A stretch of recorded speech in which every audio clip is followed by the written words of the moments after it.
बना रहे हैं चावल की खीर। आज ये लिया है हमने आधा किलो दूध और ये छोटी चम्मच ली है चावल। ये किनकी वाले चावल होते हैं। और काजू लिए थोड़े से, किशमिश लिए, चारोल लिए और ये बादाम की कतरन और ये थोड़ी सी इलायची। अब ये मैंने क्या किया है, चावल 1 चम्मच लिया है, इसको ऑलरेडी धो के और मैंने खीर में डाल दिया है।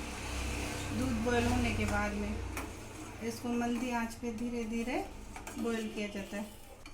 अब इसको कम से कम 20-25 मिनट, आधा घंटे तक चावल सीजने में लगेगा।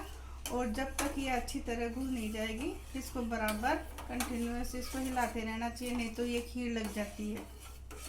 हमने ये बासमती किनकी ली है, वैसे जैसा चाहो वैसे भी चावल तुम ले सकते हो। किनकी से क्या है, खीर एकदम गुठी गुठी बनेगी तो अच्छी लगेगी थोड़ी।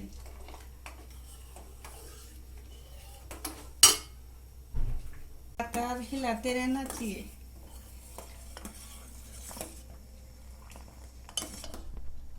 देखो एकदम गुठी गुठी खीर कैसी लगी। गैस मीडियम रखनी है या तेज? हाँ, गैस मीडियम ही रखनी है। कभी कम कर दो, कभी तेज कर दो, जैसा भी हो, बस दूध बाहर नहीं निकल जाए, ऐसा ध्यान रखना है अपने को। ये देखो खीर रेडी हो गई है। अब मैंने ये क्या है कि 1 चम्मच ये चावल की ली थी, तो अपन हमारे यहाँ क्या है, चीनी ज़्यादा खाते हैं, मीठा ज़्यादा खाते हैं, तो अपन ने ये 1.5 चम्मच चीनी की ले लिए।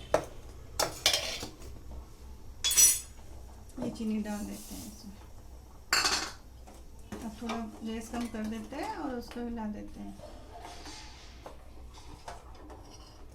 ये मैंने काजू और किशमिश थोड़ा भिगो दिए थे, उससे क्या नरम हो जाएंगे और खाने में भी थोड़े अच्छे रहेंगे। ये थोड़ी सी मैंने चारों ले ली थी, ये भी डाल देते हैं।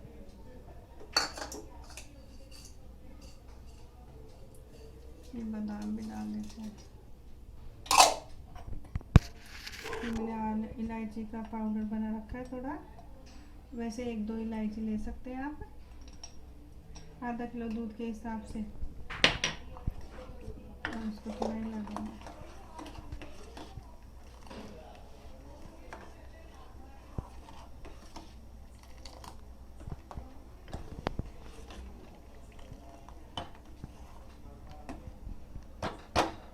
ये खीर देखो आप रेडी हो गई एकदम। आप कितनी देर बॉईल करेंगे अभी? और इसको है ना 5 मिनट तुम बॉईल कर लो, जिससे चीनी भी गल जाएगी और ये ड्राई फ्रूट्स है वो भी थोड़े नरम हो जाएंगे। और आप चाहो तो इसमें थोड़ी सी केसर भी डाल सकते हैं, बट मेरे पास अभी क्या है, केसर ख़त्म हो चुकी है, इस वजह से मैं नहीं डाल रही। केसर से क्या है, कलर थोड़ा अच्छा आ जाता है अंदर।